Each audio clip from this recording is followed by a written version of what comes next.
Tes satu. Oke. Assalamualaikum warahmatullahi wabarakatuh.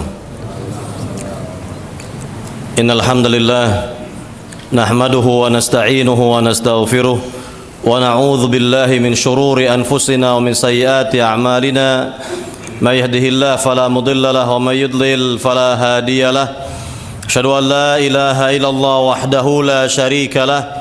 وأشهد أن محمدا عبده ورسوله أما بعد فإن أصدق الحديث كتاب الله وخير الهدي هدي محمد صلى الله عليه وسلم وشر الأمور محدثاتها وكل محدثة بدعة وكل بدعة ضلالة وكل ضلالة في النار. Para jamaah yang dimuliakan Allah Subhanahu wa taala, Alhamdulillah bi ni'matillahi tatimmus shalihat. Segala puji bagi Allah Subhanahu wa taala yang dengan nikmat-nikmatnya terlaksana semua amal-amal saleh. Para jamaah yang dimuliakan Allah Subhanahu wa taala, pembahasan tentang perjalanan abadi dari kitab Ma Ba'dal Maut, kitab pending terlebih dahulu. Kita akan jelaskan pada siang hari ini dan beberapa kajian setelahnya atau berikutnya berkaitan dengan manhaj salaf. Kita akan kaji secara khusus tentang manhaj salaf dari buku Mulia dengan Manhaj Salaf. Mulia dengan Manhaj Salaf, buah karya Al-Ustadz Al-Fadil Yazid bin Abdul Qadir Jawas hafizahullahu ta'ala. Ini kita akan kaji dan saya berharap kepada para jamaah untuk kajian-kajian berikutnya untuk bisa membawa kitab ini, masing-masing membeli dan membawa kitab ini, Mulia dengan Manhaj Salaf. Tentu diantara para jamaah bertanya-tanya, mengapa kajian kita adalah Manhaj Salaf atau Mulia dengan Manhaj Salaf? Jawabannya yang pertama adalah dikarenakan sebagian besar, kita katakan sebagian besar umat Islam di negeri ini lebih khusus dan umat Islam di dunia, mereka tidak mengetahui atau belum mengetahui manhaj atau metode atau jalan apa yang harus mereka lalui, yang harus mereka ketahui untuk menyelamatkan agama mereka, menyelamatkan kehidupan beragama mereka. Ini banyak umat Islam yang tidak faham, yang tidak mengerti, sehingga mereka ada yang masuk kepada manhaj ini, manhaj itu, metode ini, metode itu, jalan ini, jalan itu dalam memahami agama Islam, sehingga tidak berjumpa dengan apa yang diharapkan, tidak ketemu dengan apa yang diharapkan. Nah, inilah realitanya dan inilah fakta yang kita lihat pada umat Islam di negeri kita ini lebih khusus, yakni kebanyakan mereka tidaklah memahami dan mengetahui manhaj yang lurus, manhaj yang benar, metode yang benar di dalam memahami agama Islam. Ini jawaban yang pertama.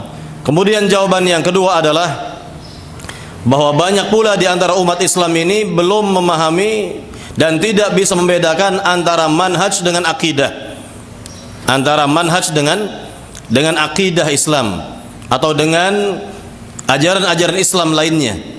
Maka mereka menyamaratakan antara manhaj dengan akidah itu sendiri, misalnya antara manhaj misalnya dengan fikih misalnya, padahal manhaj itu adalah sebagaimana yang digariskan atau digambarkan oleh Rasulullah SAW di hadapan para sahabat. Nabi menggaris satu garis lurus di tanah. Nabi SAW pernah menggaris satu garis lurus di tanah, kemudian garis-garis lainnya di samping kanan kirinya yang menyimpang. Kemudian Nabi jelaskan garis lurus tersebut dan garis-garis yang ada di kanan kirinya dengan ayat yang mulia. Nabi membawakan ayat yang mulia untuk menjelaskan garis lurus di tanah ini. Wa anna hadza sirati mustaqima fattabi'uhu wa la tattabi'us subula fatafarraqu bikum an sabilih. Al-ayah. Yang artinya Allah Subhanahu wa taala berfirman, yang artinya, dan inilah jalanku yang lurus, ikutilah jalanku yang lurus ini, jangan kalian ikuti jalan-jalan yang lain. Inilah jalanku yang lurus, inilah manhaj Rasul, jalannya Rasul, metodenya Rasul dalam memahami agama Islam.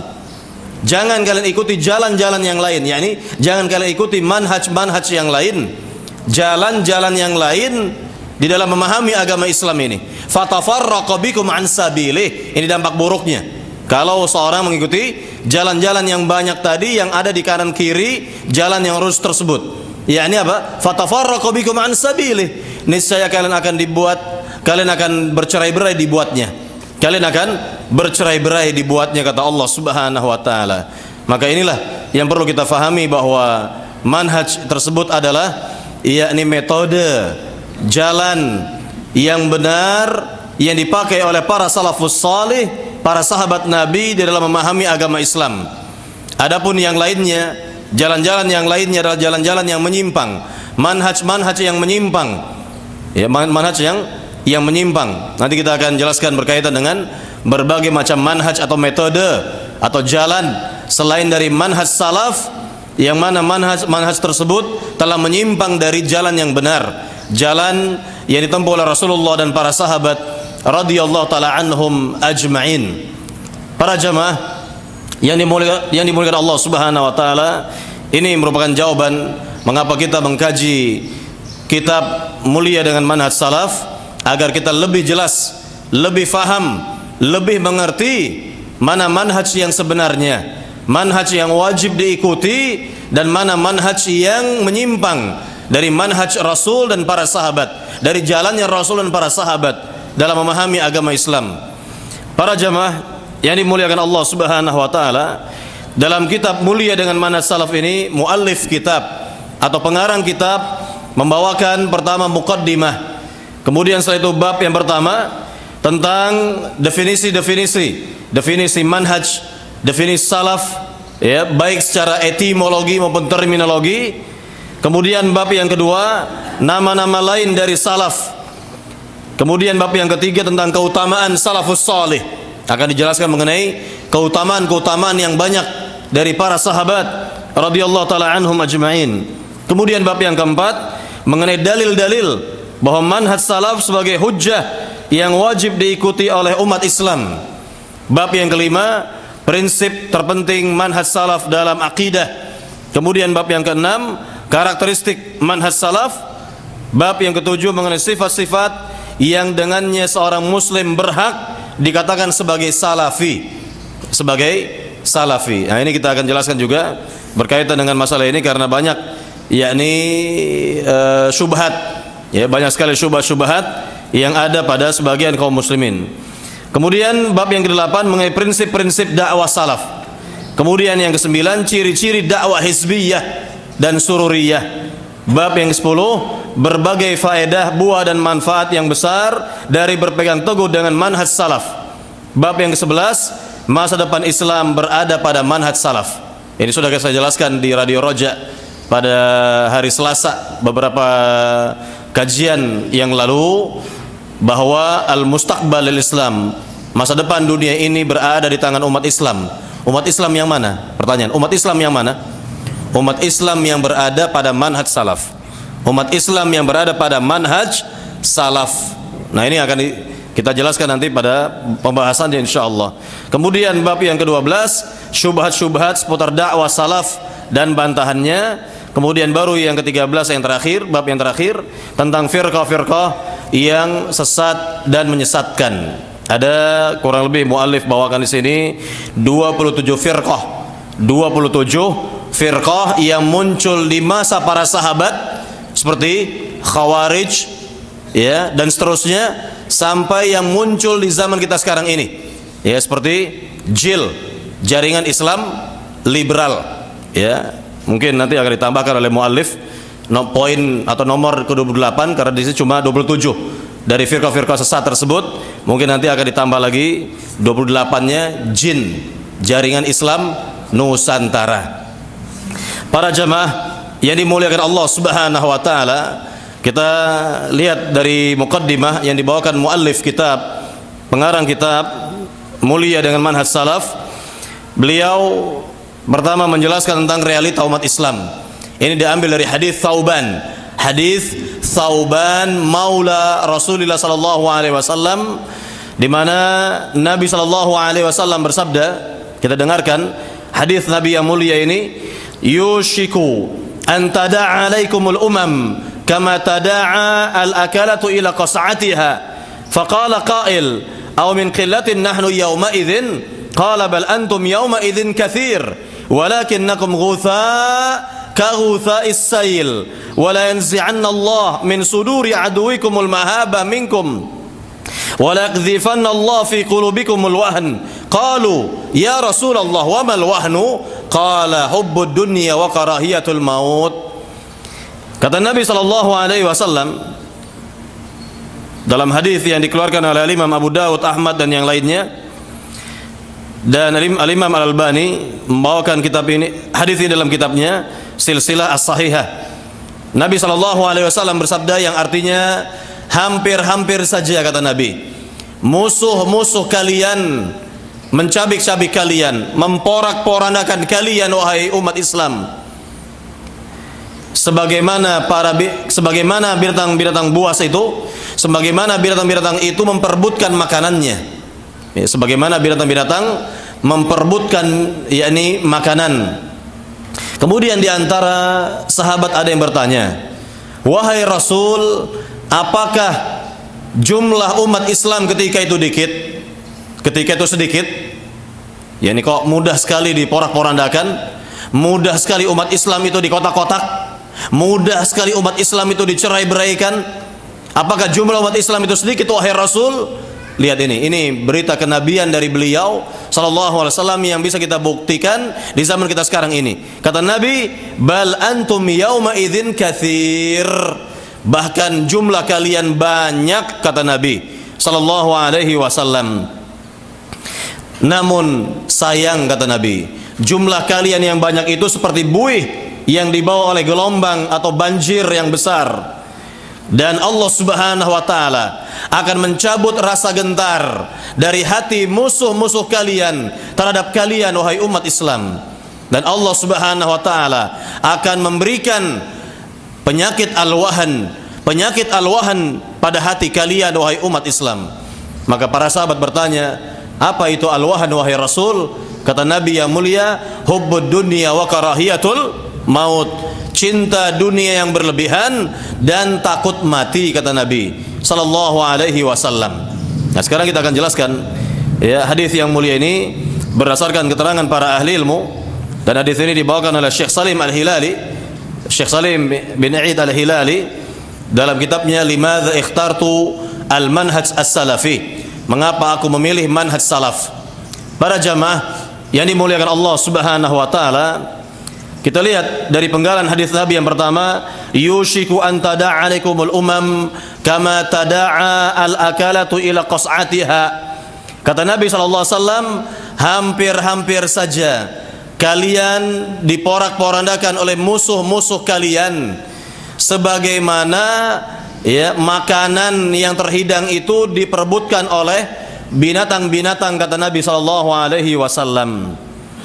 Dalam hadis yang mulia ini ya bisa kita lihat keterangan Nabi sallallahu alaihi wasallam bahwa negeri-negeri, negara-negara, daerah-daerah, wilayah-wilayah yang kebanyakan penduduknya adalah muslim, maka kita katakan kebanyakan negeri-negeri tersebut negeri yang kaya raya.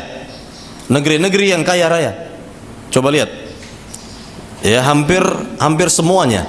Kita katakan hampir seluruhnya. Sebagian besarnya kita katakan negara-negara yang mayoritas penduduknya muslim adalah negara-negara yang kaya raya. Contoh negeri kita. Negeri kita ini disebut negeri Islam. Orang-orang Jazirah Arab semuanya itu menyebut negeri kita ini negeri ya daulah Islamiyah. Negara Islam sebetulnya. Negeri Islam yang maknanya adalah mayoritas penduduknya adalah muslim. Maka lihat apa yang tidak dimiliki oleh negeri ini. Coba lihat apa yang tidak dimiliki oleh negeri ini dari Sabang sampai Merauke. Apakah semua kekayaan negeri ini dimiliki oleh negeri ini? Lihatlah. Para jamaah bisa melihatnya sendiri. Apakah kekayaan negeri ini semua milik negeri ini? Nah, itu jawabannya ada pada jamaah semuanya. Lebih tahu. Para jamaah lebih tahu dari saya. Ya, nah inilah. Ya, hampir seluruh negeri-negeri Islam itu, atau negeri-negeri yang mayoritas penduduknya adalah muslim, adalah negeri-negeri yang kaya raya. Sumber alamnya luar biasa. Itu yang saya maksud. Sumber alamnya luar biasa. Maka lihatlah bagaimana orang-orang non muslim itu, menurut hadis Nabi ini, kama tada'a al-akalatu ila qas'atiha. Nabi sebut, ya, musuh-musuh Islam itu seperti binatang-binatang. Binatang-binatang, kata Nabi sallallahu alaihi wasallam. Bagaimana kata Nabi? Binatang-binatang itu memperebutkan makanan, kata Nabi. Lihat, ini bahasa Nabi sallallahu alaihi wasallam. Maka orang yang cerdas, orang yang berpikiran cerdas akan faham dari hadis Nabi yang mulia ini. Lihatlah, ya, lihat di negeri kita ini sudah berapa penjajah yang menguasai atau yang menjajah negeri ini, Pak? Berapa? Banyak sekali kan? Ya, dari ini, dari itu dan sebagainya, Belanda dan sebagainya. Ya, istilahnya ngiler. Melihat negeri kita ini ngiler. Orang-orang kafirin, orang-orang musyrikin, orang-orang non muslim itu ngiler melihat negeri Indonesia ini. Maka inilah yang kita lihat. Dan coba kita lihat lagi di negeri Syam, misalnya di negeri Syam yang dahulu dijajah oleh Inggris dan sekutunya. Dahulu itu negeri yang luas sekali. Negeri Syam itu luas sekali. Kemudian di kotak-kotak, dicabik-cabik oleh musuh-musuh kaum muslimin. Maka timbullah Palestina, timbullah Lebanon, timbullah Syria, Suria, timbullah Yordania dan yang lainnya. Nah, inilah yang kita lihat, dicabik-cabik, di kotak-kotak. Inilah umat Islam. Inilah realita umat Islam yang disebut oleh Nabi SAW diperebutkan oleh musuh-musuh mereka. Diperebutkan oleh musuh-musuh mereka, kata Nabi sallallahu alaihi wasallam. Ini namanya berita kenabian. Walaupun Nabi bicaranya ini, sabdanya ini 14 abad yang silam, tetapi kenyataannya bisa kita lihat sekarang ini. Realitanya seperti itu. Persis seperti apa yang digambarkan oleh Rasulullah sallallahu alaihi wasallam. Kemudian di antara sahabat tentu bertanya, kok umat Islam itu mudah sekali dicabik-cabik, mudah sekali diporak-porandakan? Maka sahabat ini bertanya, aw min qillatin nahnu yauma idzin, wahai Rasul, apakah jumlah umat Islam ketika itu, ya, ketika diporak-porandakan oleh musuh-musuh mereka itu berjumlah sedikit? Ya, kalau sedikit makul, ya, sangat masuk akal, dapat diporak-porandakan sedikit jumlahnya, kan begitu, ya. Maka Nabi mengatakan kepada para sahabat ketika itu, bal antum yauma idzin katsir, bahkan kalian berjumlah banyak sekali, kata Nabi. Saya tanya kepada jamaah, berapa jumlah umat Islam, Pak, sekarang di dunia ini? Lebih dari 1 M, kan? Iya, lebih dari 1 miliar. Ya, jumlah yang sangat banyak. Ini jumlah yang sangat banyak, dan inilah keterangan dari Nabi. Ini merupakan kebenaran, yakni berita Nabi sallallahu alaihi wasallam, bal antum yauma idzin katsir, bahkan jumlah kalian sangat banyak, kata Nabi. Banyak, kata Nabi sallallahu alaihi wasallam. Namun sayang, kata Nabi, walakinnakum ghutha, namun kalian yang jumlahnya banyak itu seperti buih, kagutha isail, yang dibawa oleh banjir, gelombang yang besar itu. Nah, inilah Nabi gambarkan umat Islam sekarang ini bagaikan buih, buih yang dibawa oleh banjir. Apa makna buih? Dijelaskan oleh para ulama. Makna yang pertama dari buih tersebut adalah bahwa buih tidak memiliki pendirian sama sekali. Dia dapat diombang-ambing oleh gelombang yang besar, dibawa oleh arus banjir, ke kanan ya ke kanan, ke kiri dia ke kiri, dan begitu seterusnya. Tidak memiliki pendirian. Inilah realita umat Islam yang ada di zaman sekarang ini. Tidaklah mereka memiliki pendirian, ya, tidak memiliki pendirian yang kuat, keyakinan yang kuat dalam beragama ini. Mudah diprovokasi, mudah sekali, ya, dicabik-cabik, dicerai-beraikan, ya, oleh musuh-musuh mereka. Inilah gambaran buih yang pertama. Gambaran buih yang kedua, bahwa buih tersebut tidaklah diperhitungkan lagi. Ya, apa gunanya buih? Dia dianggap seperti sampah. Dia dianggap seperti sampah, tidak bermanfaat, tidak berguna. Buih, apa manfaatnya buih? Apakah ada manfaatnya? Dianggap oleh manusia tidak ada manfaatnya, sampah. Nah, inilah keadaan umat Islam di zaman sekarang, tidak lagi diperhitungkan, tidak lagi disegani oleh musuh-musuh mereka, tidak lagi diperhitungkan oleh musuh-musuh mereka. Dan ini luar biasa. Inilah kenyataannya. Umat Islam mudah diperolok-olok, mudah dihinakan dan lain sebagainya. Ya, kalau di zaman Nabi dan para sahabat dahulu, ini luar biasa umat Islam. Punya izzah, punya kemuliaan yang luar biasa, punya kemuliaan yang luar biasa di zaman dahulu. Pada masa dinasti Umayyah, dinasti Abbasiyah, dan yang terakhir apa? Dinasti Utsmaniyah, kerajaan Turki Utsmani, kerajaan Turki Utsmani. Ya, itu ada, saya melihat, ya, yakni ada kiriman dari grup terkait dengan manuskrip kuno itu, bahwa Amerika di zamannya dahulu mereka itu sangat takut sekali dengan Turki Utsmani.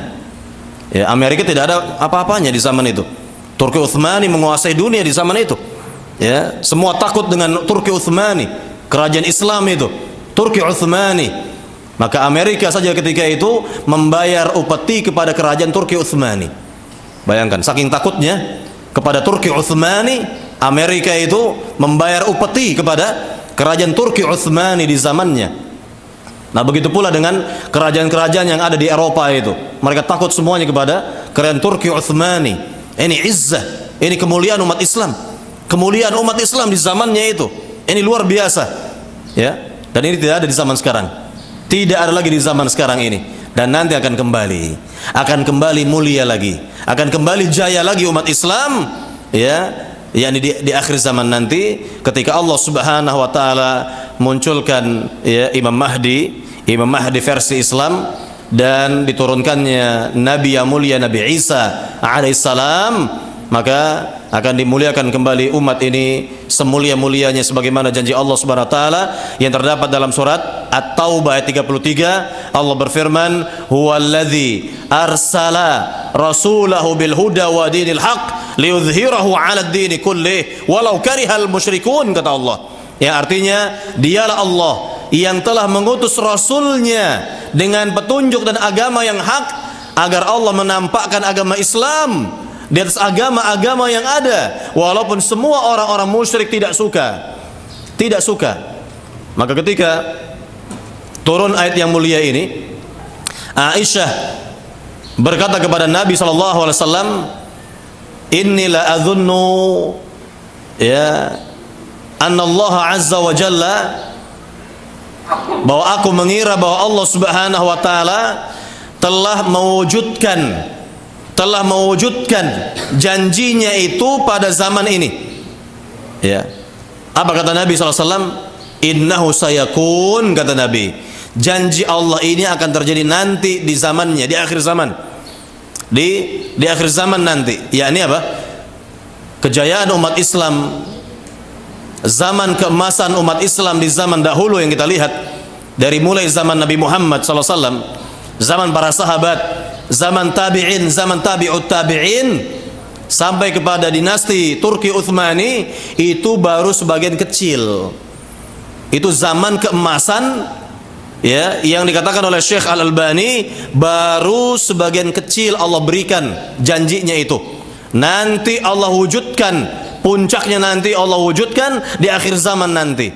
Di akhir zaman nanti. Maka inilah yang dikatakan al-mustaqbal lil Islam, bahwa masa depan dunia ini ada di tangan umat Islam. Di tangan umat Islam. Ya, di tangan umat Islam. Maka ketika Nabi ditanya oleh salah seorang sahabat, "Ya Rasulullah, wahai Rasulullah, ayul madinataini tuftahu awala?" Kota manakah yang pertama kali dapat direbut oleh umat Islam? Konstantinia am Rumiyah? Apakah kota Konstantinopel, yakni Turki yang ada sekarang ini, Istanbul, ataukah kota Roma, wahai Rasul, Italia yang ada sekarang? Di Italia ini. Kata Nabi yang mulia, "Madinatu Herakl tuftahu awala." Kotanya Heraklius, yakni Konstantinopel atau Istanbul, yang pertama kali yang dapat direbut oleh umat Islam. Baru kota Roma, Italia. Nabi sebut Roma, yakni pusat dari kerajaan Romawi Barat di zamannya dahulu itu. Kalau Konstantinopel, Konstantin, ya, pusat dari kerajaan atau ibu kota dari kerajaan Romawi Timur di zamannya dahulu. dengan rajanya di zaman Nabi itu adalah Heraklius. Maka Nabi sebutkan ya negerinya Heraklius yang akan direbut pertama kali oleh umat Islam. Nah, ini telah terbukti, yakni 8 abad setelah Nabi bersabda seperti itu di zaman ya dinasti Turki Utsmani pada masa rajanya Muhammad kedua atau Muhammad Al-Fatih. Gelarnya Muhammad Al-Fatih, Muhammad kedua. Nah, ini telah terwujud dan akan terwujud yakni janji Nabi yang kedua, kota Roma Italia yang ada sekarang juga akan dapat direbut oleh umat Islam, dan kota Konstantinopel akan 2 kali direbut dahulu pada masa dinasti Turki Utsmani, dan direbut yang kedua nanti di masa Imam Mahdi. Di masa Imam Mahdi, ya di masa Imam Mahdi setelah adanya kalau istilahnya perang Armageddon. Kalau dalam bahasa nabinya Al-Malhamah. Ya, Al-Malhamah itu perang dahsyat, perang besar sekali, mungkin kita katakan perang dunia ketiga ini. Perang dunia ketiga. Ya, antara pasukan Islam melawan musuh-musuh mereka nanti. Melawan musuh-musuh mereka kelak. Ini akan dipimpin oleh Imam Mahdi.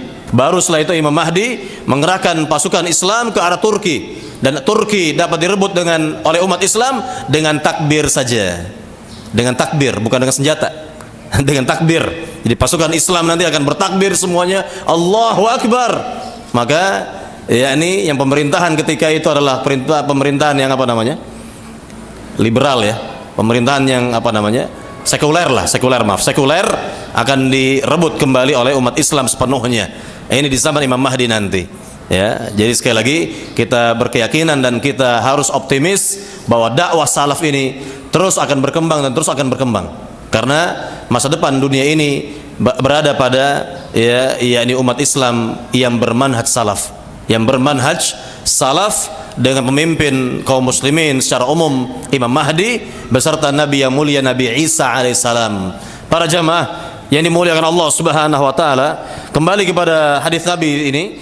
Nabi mengatakan, "Walakinnakum bal antum yauma idzin katsir, walakinnakum ghutha ka ghutha'is sail." Jumlah kalian sangat banyak kata Nabi, namun sayang jumlah kalian yang banyak itu bagaikan buih yang dibawa oleh banjir.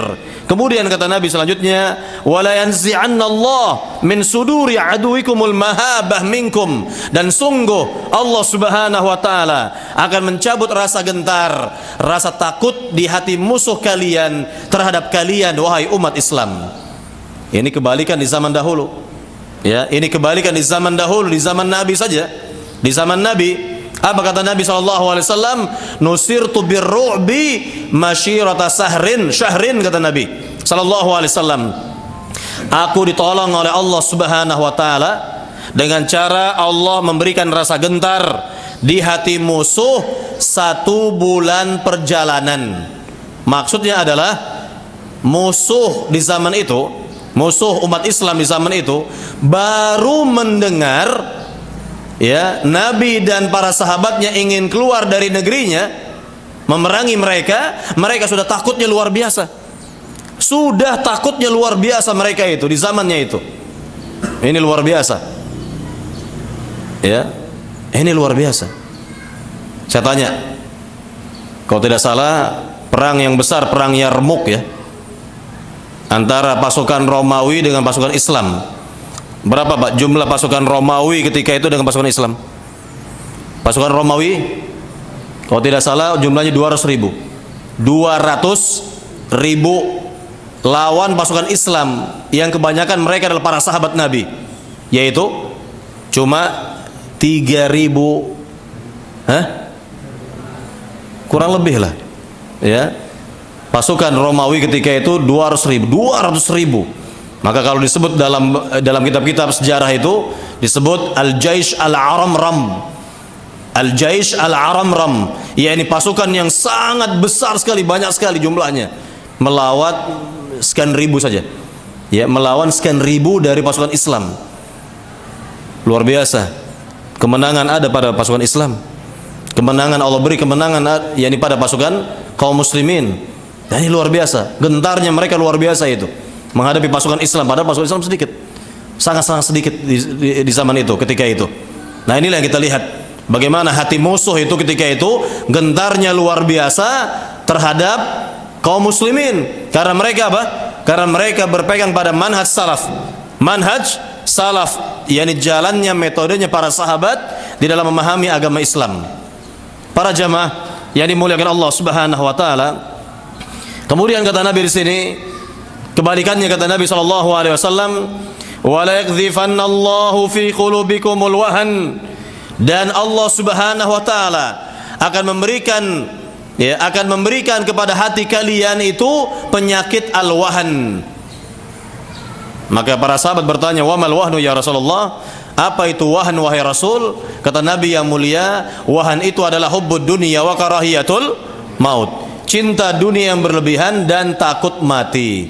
Nah, inilah realita umat Islam. Kita lihat di zaman sekarang ini, kebanyakan mereka sangat-sangat mencintai dunia, berbangga-bangga dengan kehidupan dunia. Allah berfirman, "Alhaakumut takatsur hatta zurtumul maqabir." Alhaakumut takatsur, yakni berbangga-bangga kalian terhadap dunia ini telah melalaikan kalian terhadap akhirat, kata Allah. Hatta zurtumul maqabir, sampai kalian masuk ke liang kubur. Artinya orang yang selama ini berbangga-bangga dengan kehidupan dunianya, ya berbangga dengan ilmunya, berbangga dengan materinya, berbangga dengan kendaraannya dan sebagainya, dengan dunianya intinya, maka orang-orang seperti ini tidak akan lagi berbangga jika mulutnya sudah disumpal dengan tanah kuburan. Jika mulutnya itu sudah dipenuhi dengan tanah kuburan, tidak ada lagi kebanggaan yang ia banggakan. Apa yang dibanggakan? Ketika dia masuk ke liang kubur, ketika dia masuk ke liang lahat, apakah semua yang dibanggakannya itu ikut masuk ke liang lahatnya? Masuk ke liang kuburnya? Kalla, tidak sama sekali. Tidak sama sekali. Tidak ada yang masuk ke liang kuburnya.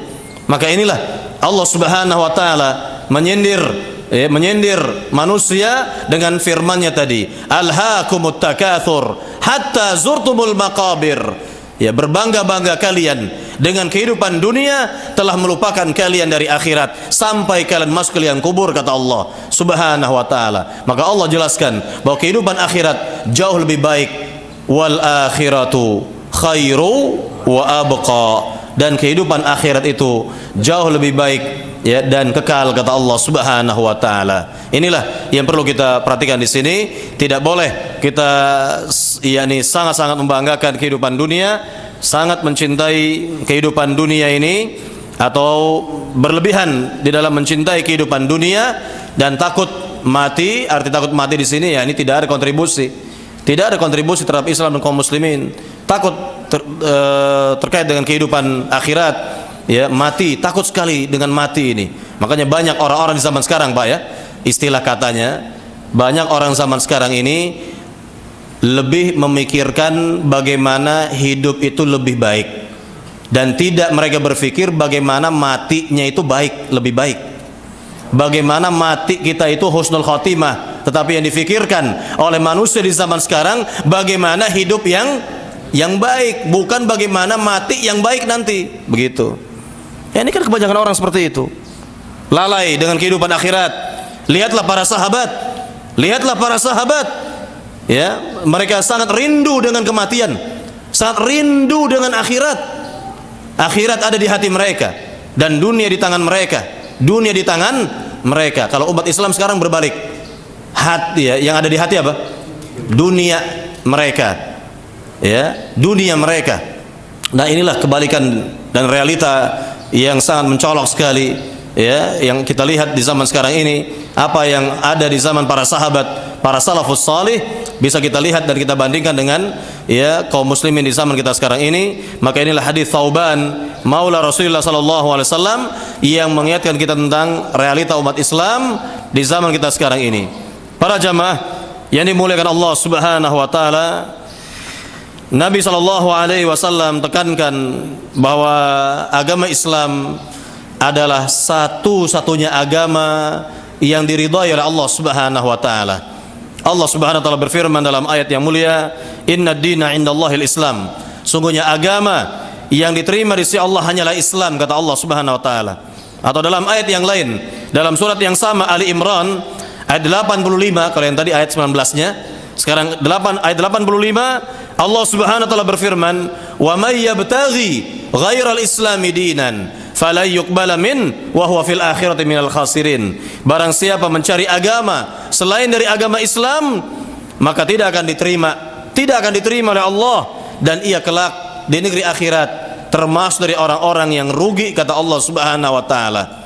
Nah, inilah yang kita lihat dari ayat yang mulia ini. Maka Nabi SAW lebih menjelaskan lagi tentang dua ayat yang mulia tadi. Dalam hadisnya kata Nabi SAW, "Walladzi nafsu Muhammadin biyadihi la yasma'u bi ahadun min hadhil ummah yahudiyyun wala nasraniyyun thumma yamutu wa lam yu'min billadzi ursiltu bihi illa kana min ashabin nar." Kata Nabi SAW, demi jiwa Muhammad yang berada di tangannya, di tangan Allah, tidaklah seorang dari umat ini, yakni baik Yahudinya maupun Nasraninya, yang mendengar risalah ini atau agama Islam ini kemudian meninggal namun tidak beriman kepada apa yang diturunkan kepadaku, yakni agama Islam, maka ia termasuk dari penghuni neraka, kata Nabi. Ia kelak akan dimasukkan ke dalam neraka, kata Nabi SAW. Jadi pada dasarnya agama Islam untuk seluruh umat manusia, semuanya harus masuk kepada agama yang mulia ini, agama Islam. Ya, baik dari ahli kitabnya ataupun non ahli kitab, semuanya harus masuk kepada agama Islam. Kemudian juga dalam hadis yang lain Nabi menyampaikan kepada kita, "Inni qad taraktukum 'ala mithlil bayda lailuha kanahariha la yazighu anha ba'di illa halik," kata Nabi. Sungguh aku tinggalkan kalian atas agama Islam yang putih bersih, malamnya seperti siangnya, tidaklah berpaling dari Islam yang putih bersih ini sepeninggalku, melainkan dia akan binasa, kata Nabi sallallahu alaihi wasallam. Maka kewajiban kita adalah terus mengkaji manhaj salaf ini agar kita betul-betul selamat dunia akhirat. Maka jalan yang ditempuh oleh Rasulullah, jalan yang ditempuh oleh para sahabat, itulah jalan yang kita tempuh pula. Jangan kita mencari jalan-jalan yang lain. Jangan kita mencari manhaj atau metode yang lain selain dari metode para salafus salih, para sahabat Nabi di dalam memahami agama Islam. Maka tentunya kita akan menyimpang dari jalan yang benar, dari manhaj yang benar. Dan Nabi sudah ingatkan kita bahwa kelak umatnya ini akan terpecah belah menjadi berapa? 73 golongan. 72 golongan dari umat Islam itu mampir terlebih dahulu ke neraka, dan satu yang diselamatkan oleh Allah Subhanahu wa taala. Kemudian para sahabat bertanya kepada Nabi, "Siapa itu wahai Rasul?" Ya, "Man hiya ya Rasulullah?" Siapa golongan yang diselamatkan itu ya Rasulullah? Yaitu kata Nabi, "Ma ana alaihi al-yawma wa ashabi." Siapa saja yang pemahamannya cocok dengan pemahamanku dan pemahaman para sahabatku di dalam memahami agama Islam. Inilah yang disebut dengan manhaj salaf, metode para sahabat, jalannya para sahabat di dalam memahami agama Islam.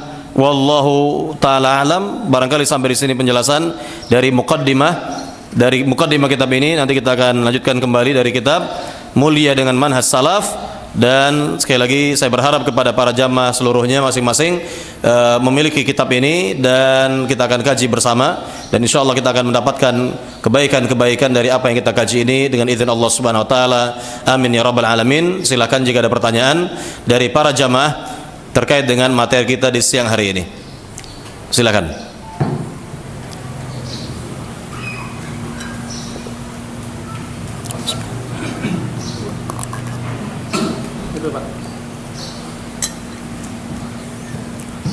Ya, silakan Pak. Assalamualaikum warahmatullahi wabarakatuh. Tadi dijelaskan bahwa pada akhir zaman nanti umat Islam itu kembali seperti dulu kejayaannya, yaitu dengan diturunkannya Imam Mahdi. Iya, kejayaannya lebih lagi dari kejayaan di zaman dahulu. Zaman keemasannya lebih lagi dari zaman keemasan di zaman dahulu. Pertanyaannya? Gimana kita juga pernah mendengar hadis bahwa nanti di akhir zaman juga ilmu agama ini diangkat dengan dimatikannya para ulama. Nah, bagaimana kita menggabung kedua hadis? Betul, di zaman sekarang juga sudah banyak para ulama Ya, sudah banyak di antara para ulama Islam di dunia ini yang diwafatkan oleh Allah Subhanahu wa taala, ya, yang kita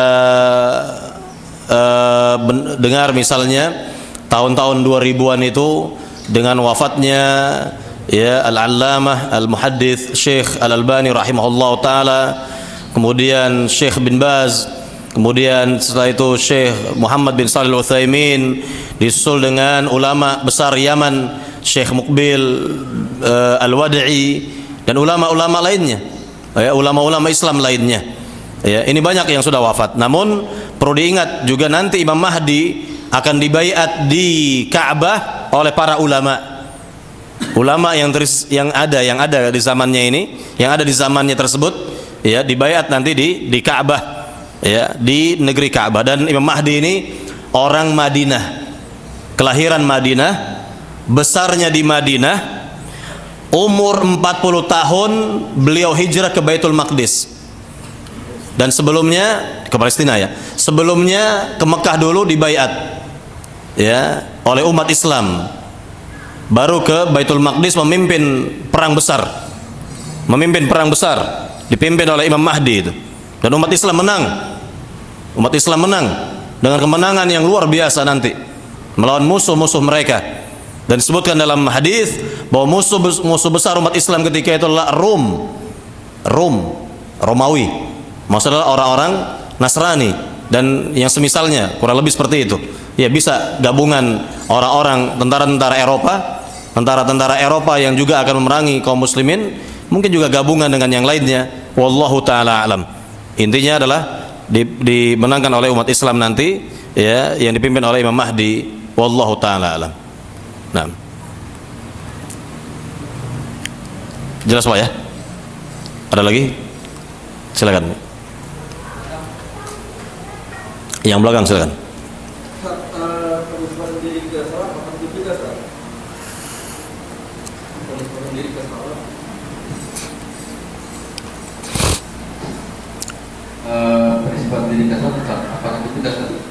Penisbatan diri ke salaf apakah suatu hal yang bid'ah? Ini bukan bid'ah karena Nabi sendiri yang menyebut lafaz salaf. Yakni pertama hadis Nabi yang mulia, Nabi SAW bersabda kepada putrinya yang baru meninggal, ya, apa kata Nabi di hadapan putri yang baru meninggal ini?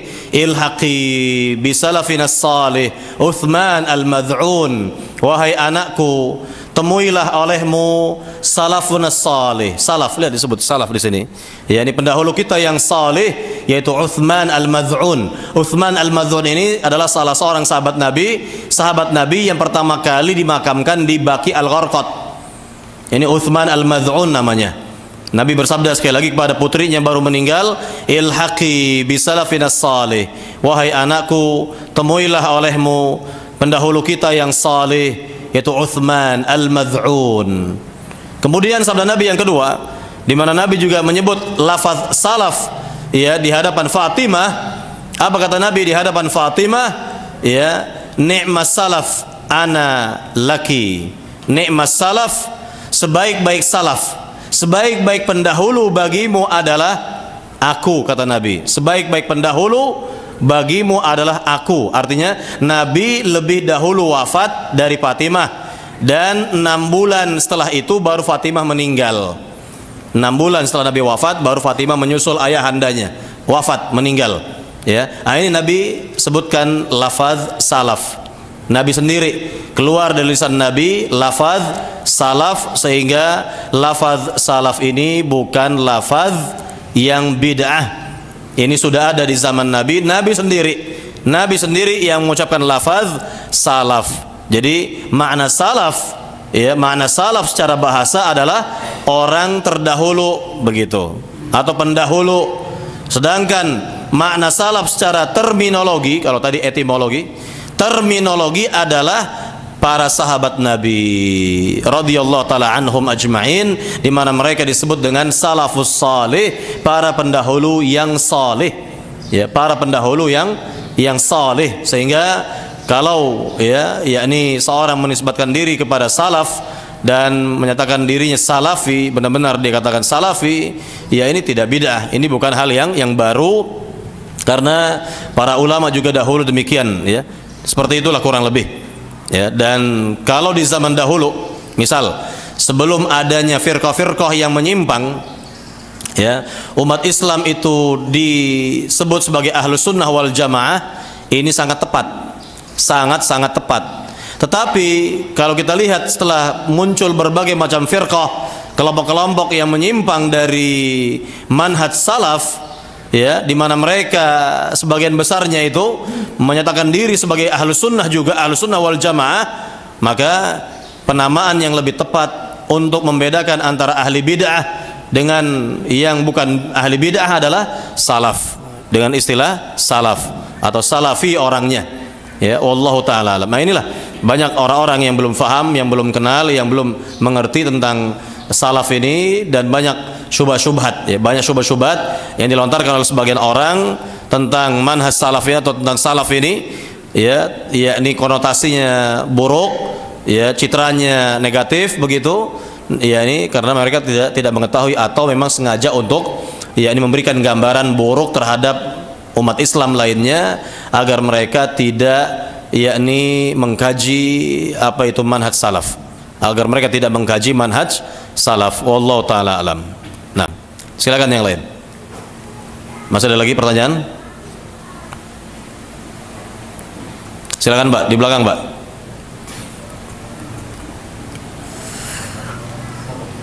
Waalaikumsalam, silakan.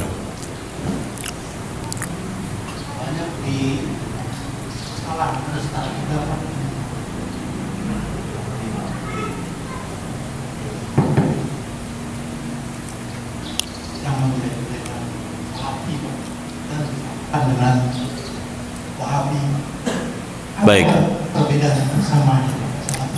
Begini ya. Tahun-tahun 2000-an ya. Tahun-tahun 2000-an itu, ya, melalui media-media ya, melalui media-media itu ditonjolkan, ya, artinya yang salafi ketika itu ditonjolkan adalah, yakni panglima jihad, ya, LJ, Laskar Jihad, ya, Laskar Jihad, bahwa dia adalah salafi yang pada dasarnya jauh dari manhaj salaf. Orang ini jauh dari manhaj salaf, ya, jauh dari manhaj salaf, ya. Kemudian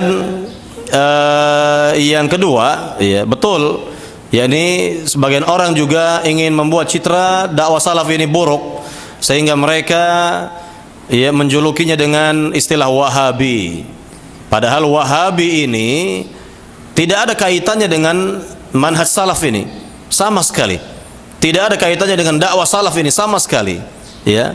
Dan perlu diketahui bahwa di Afrika, di benua Afrika, ya, kurang lebih pada abad ke-4 ke-5 Hijriah, ya, yakni berdiri kerajaan Khawarij.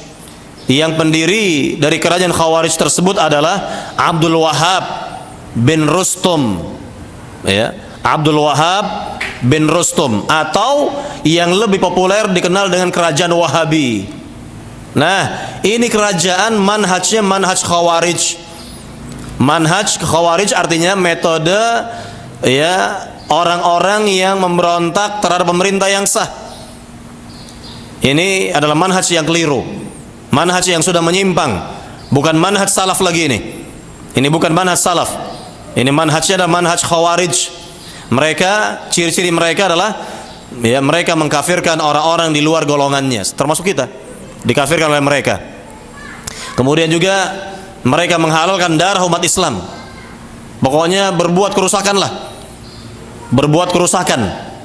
Nah, kalau yang dikenal oleh orang-orang di zaman sekarang yang namanya ISIS itu, kalau orang Amerika menyebutnya ISIL, ya, itu jelas warnanya warna Khawarij, ya, manhajnya manhaj Khawarij, membuat, ya, buruklah citra Islam.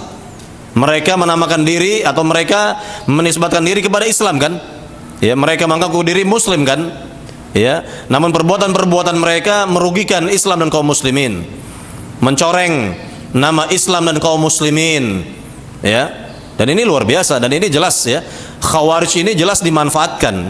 Mereka dimanfaatkan oleh musuh-musuh, ya, dimanfaatkan oleh, ya, Israel, dimanfaatkan oleh Amerika dan sekutunya ya untuk yakni memperjelek ya citra Islam ya, dan inilah yang kita lihat kejadian ya yang belum lama ini.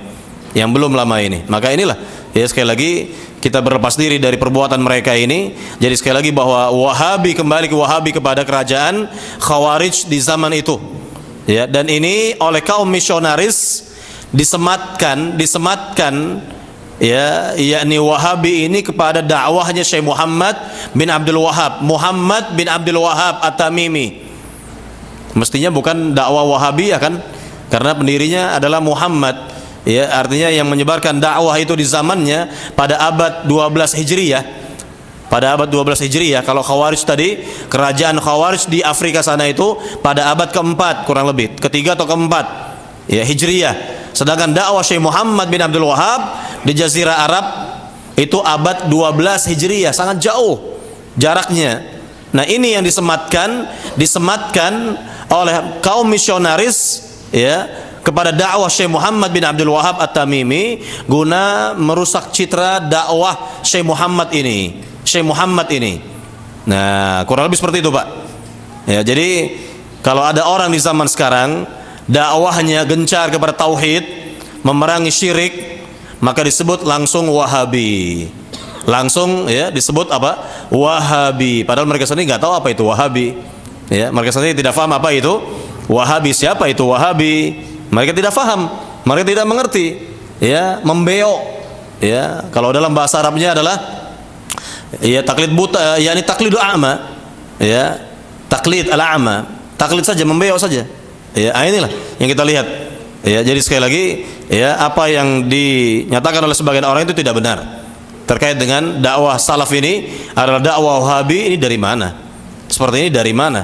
Ya, tidak ada ya dari Wahabi ini kecuali dari kerajaan Wahabiyah di zamannya dahulu yang memang mereka menyimpang dari Islam. Mereka telah menyimpang dari Islam, begitu kurang lebih. Wallahu taala alam. Ya. Silakan, lagi. Silakan, Pak. Waalaikumsalam warahmatullahi. Ini mungkin secara tidak langsung tidak berhubungan sih. Misalnya kalau misalnya untuk sebagai orang awam itu berkaitan dengan menuntut ilmu, apa yang pertama kita pelajari, kemudian setelahnya apa yang harus kita pelajari pertama kali? Yang wajib kita pelajari pertama kali adalah akidah Islam. Akidah Islam, ya, akidah Islam. Wabil khusus di dalamnya adalah tauhid. Ya, karena akidah ini sebagai pondasi dalam kehidupan seorang muslim, sebagaimana bangunan memiliki pondasi. Jadi seorang muslim wajib memiliki pondasi yang kuat dalam kehidupannya, itu berupa akidah Islam, akidah Rasul dan para sahabat. Ini yang pertama kali yang wajib dipelajari. Nah, untuk menjaga akidah kita ini selamat, maka dengan manhaj yang lurus, manhaj yang benar, metode, jalan yang benar di dalam memahami agama Islam. Jadi Syekh Ali Hasan Ali Abdul Hamid hafizahullah taala memberikan suatu gambaran tentang bedanya manhaj dengan akidah atau ajaran-ajaran Islam yang lain, yaitu sebuah rumah dan isinya itu adalah Islam dan semua ajaran yang ada di dalamnya itu. Itulah sebuah rumah, digambarkan dengan sebuah rumah, dan rumah ini dikelilingi oleh tembok, pagar tembok. Nah, pagar tembok inilah manhaj, kata beliau. Pagar tembok inilah yang disebut dengan manhaj yang akan menjaga dan melindungi rumah tersebut. Jadi kalau seorang manhajnya benar di dalam mempelajari agama ini, maka akidahnya lurus, fikihnya benar, muamalahnya beres, dan begitu yang lain. Kenapa? Karena berpulang kepada manhaj yang benar, metode yang benar, jalan yang benar di dalam memahami agama Islam, mempelajari agama Islam. Jadi kalau seorang manhajnya sudah rusak, tembok pagarnya sudah rusak, sebagian sudah runtuh barangkali, maka pasti rumah dan seisinya itu ya tidak akan terjamin keamanannya, tidak akan terjamin keamanannya, kan begitu ya. Makanya orang yang manhajnya menyimpang ya pasti akidahnya menyimpang, pasti fikihnya juga menyimpang, dan yang lain pasti akan menyimpang karena bersumber dari manhaj tadi. Wallahu taala alam. Kemudian misalnya di rumah membaca buku ya, misalnya apa kita mendapat pahala utama dari majelis ilmu itu?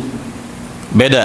Kalau di majelis ilmu itu sangat besar pahalanya, sangat besar keutamaannya, sebagaimana Nabi bersabda dalam hadisnya, "Majtama'a qaumun fi baitin min buyutillah yatluna kitaballah wa yatadarasunahu bainahum illa nazala 'alaihimus sakinah wa ghashiyatuhumur rahmah wa hafathumul malaika wa dzakarahumullah fi man 'indah."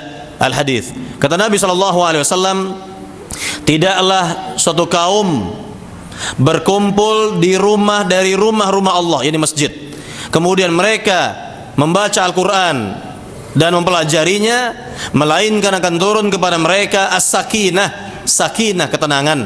Yang kedua, akan diliputi dengan rahmat Allah, ar-rahmah. Kemudian yang ketiga, akan dinaungi oleh para malaikat. Dan yang keempat, nama-nama mereka akan disebut-sebut oleh Allah Subhanahu wa ta'ala. Ini keutamaan kalau kita hadir di majelis ilmu seperti ini.